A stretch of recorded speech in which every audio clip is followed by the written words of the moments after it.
I am Arcana Vani, your inner voice. Let us begin.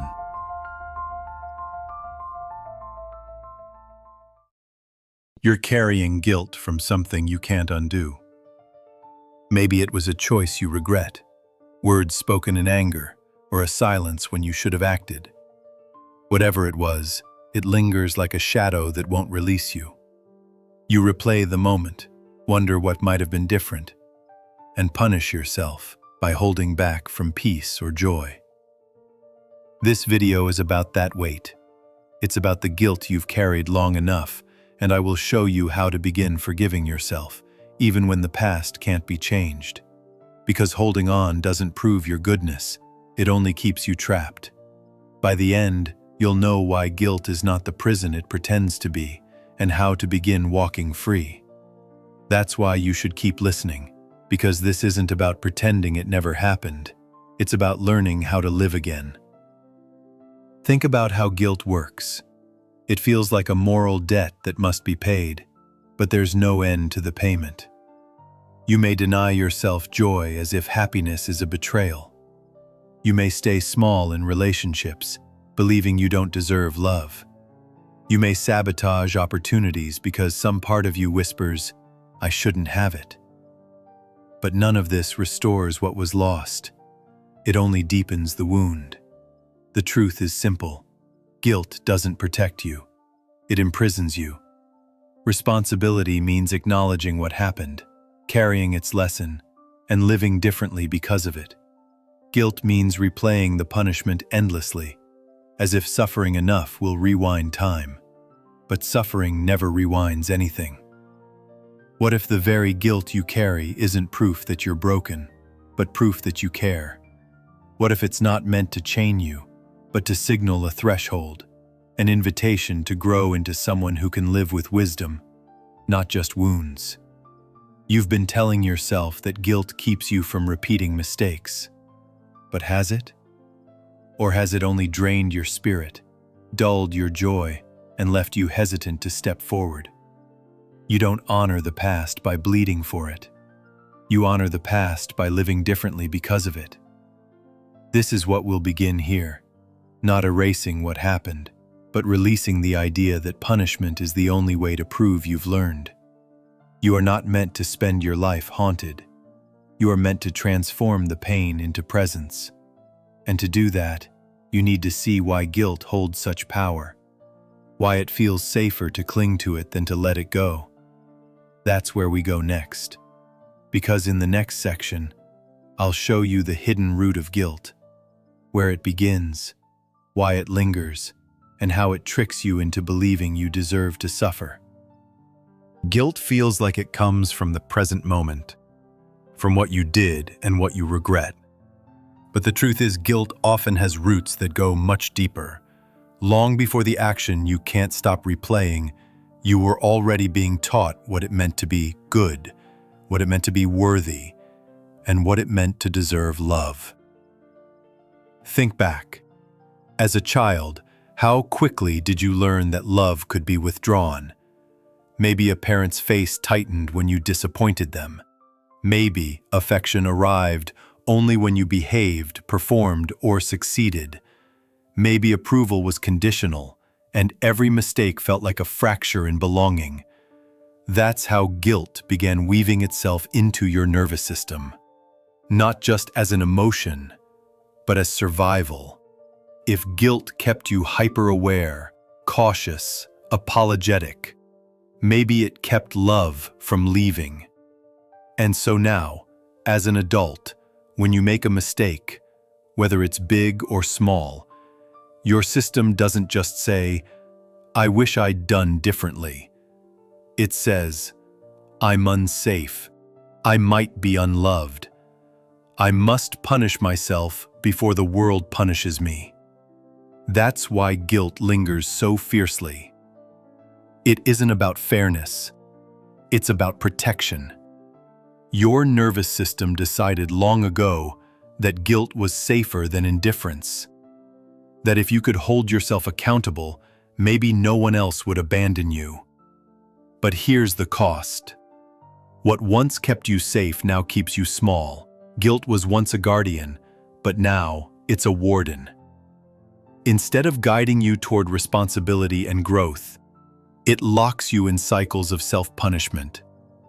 It convinces you that endless suffering equals integrity.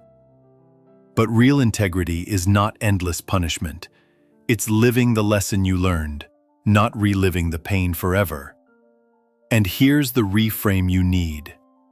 You are not failing because you carry guilt. You are surviving the way you were wired. Guilt was your nervous system's way of keeping you attached, of protecting belonging. But surviving is not the same as living. And at some point, survival mechanisms become cages. So the shift begins here. Guilt does not mean you are broken. It means you are human. It means you care. It means you've outgrown the old way of holding yourself hostage. And now it's time to give your body and your heart a new rhythm. One that lets you release the punishment and keep the wisdom. Because awareness alone isn't enough. You need something to practice, something to remind your nervous system every single day that the past no longer has the power to define you.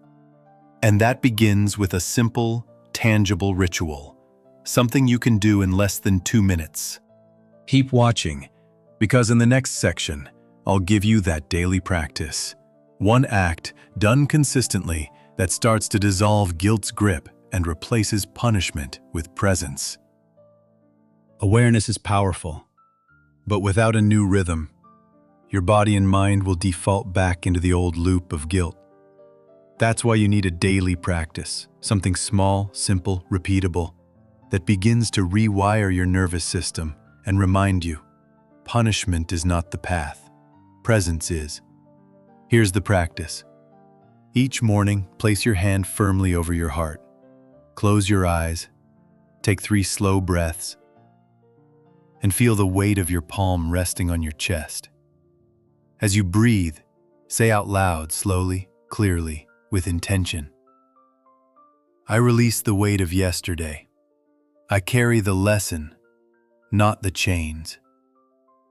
It takes less than 90 seconds, but the act is profound. Your hand becomes an anchor.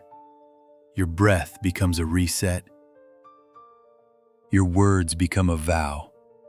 Over time, this signals to your body that it's safe to step out of the punishment cycle. It tells your nervous system that guilt is not needed to keep you aligned anymore. Don't underestimate the simplicity. Forgiveness is not one dramatic moment. It's a repetition, a daily re-choosing. Every morning you declare that the past is closed, that you're carrying wisdom instead of wounds. And slowly, the inner voice that says, you must keep suffering, weakens, replaced by one that says, you can live again. The more you do this, the more you'll notice subtle changes. Your chest will feel lighter after the ritual. Your mind will replay the past less often. Your body will no longer brace itself against invisible punishment. You'll find yourself moving through the day with a little more freedom, a little more ease, not because the past disappeared, but because you stopped dragging it behind you. And here's the beauty. This practice doesn't deny what happened. It honors it. Each time you place your hand on your heart, you're saying, I remember, I learned, I live differently now.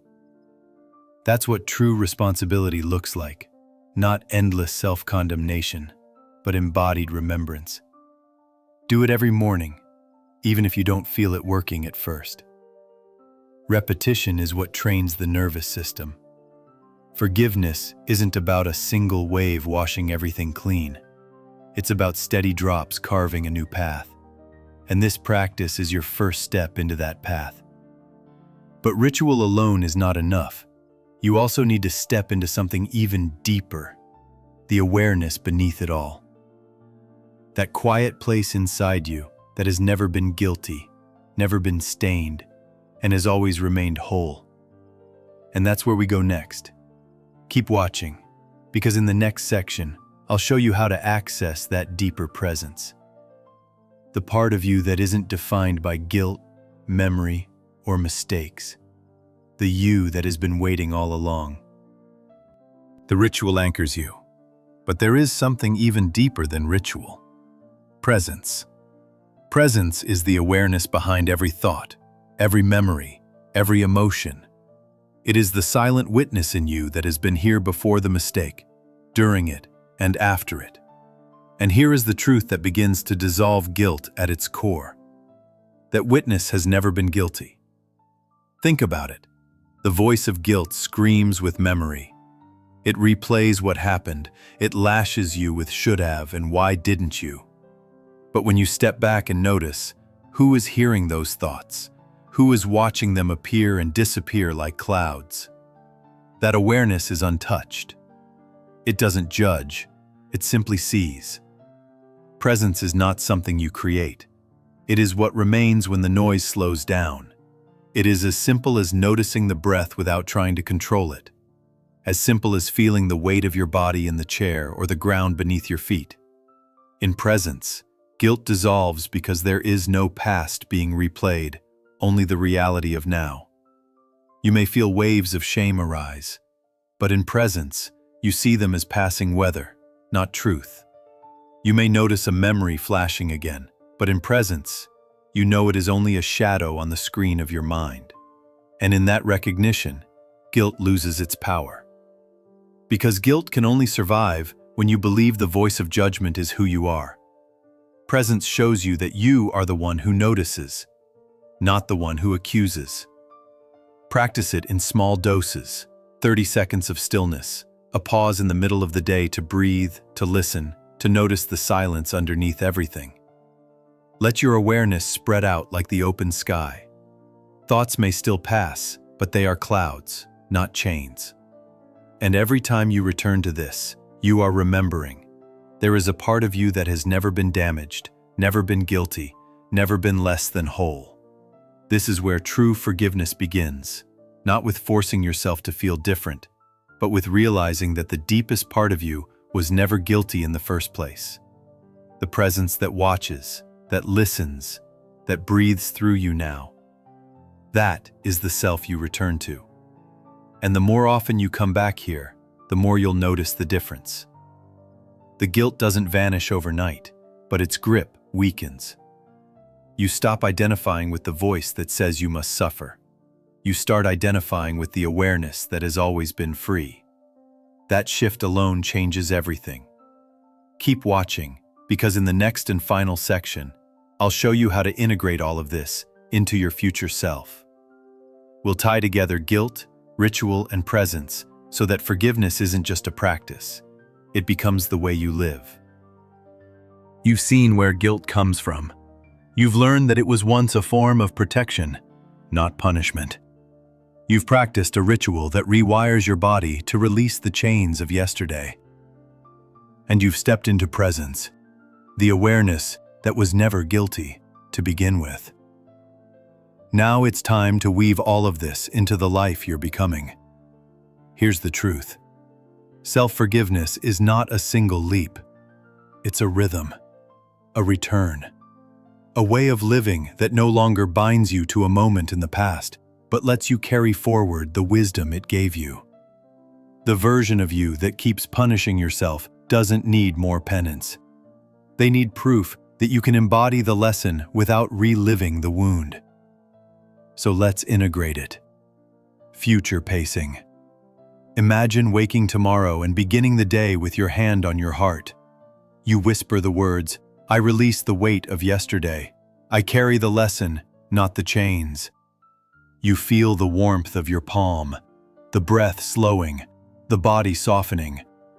Already you've shifted the day's energy. You walk into conversations not as someone condemned, but as someone renewed.